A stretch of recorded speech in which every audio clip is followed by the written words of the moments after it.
In 2010, BDA started work on a 940 crore signal-free corridor to link Agara and Sirsi circle. The people of Koramangala, where an underpass was being dug, got curious about the project. They found that it had been very poorly planned. There was no provision made for bus stops and bus shelters. There was no provision made for how pedestrians would cross the road. There was no provision made for proper left and right turns, especially by public transport buses. But the BDA went ahead with the corridor, overriding their objections. One day in May 2010, it chopped down 40 trees in Koramangala. The triggering point was when 40 trees were cut on a Friday evening. It brought the whole community together. Because here was a project, ill-conceived project, and without any proper planning, 40 trees were cut. So it was a rallying point for many of us. The alarmed residents of the area formed an association called the Koramangala Infrastructure Task Force. The first hurdle was to collect information about the project, which was not an easy task as the BDA was allegedly withholding facts.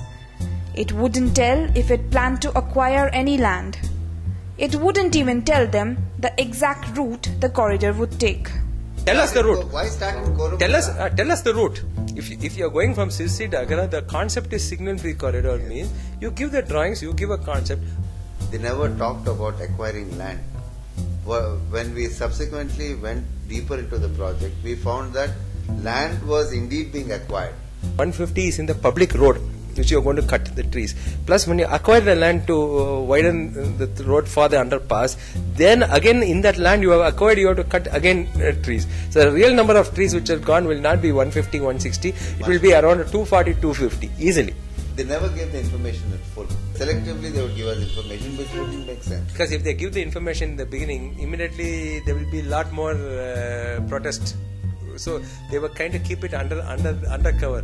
To stop the project, KITF members started meeting different officials to explain their objections.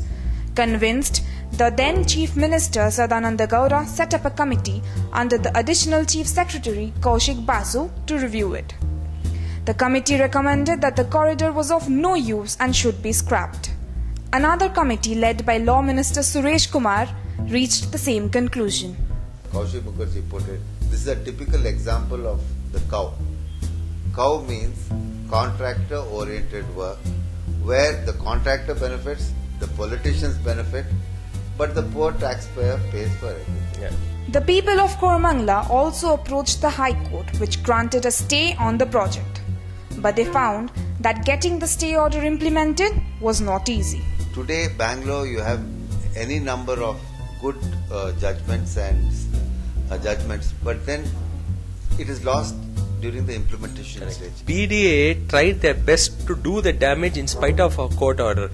See, many times what happened, we had a court stay order, they cut the trees when there was a stay order, they broke the road when there was a stay order, and even when they broke the road, the intention was not to build an underpass. They broke 1 inch deep, but for a long area. The idea was to punish the citizens for actually daring to raise the voice by saying, now I'll show you I'll break the road so that you can't use the road also.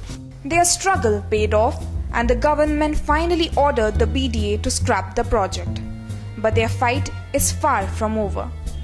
Now they have to make sure that the BDA will quickly fill up the ditches it dug in a hurry.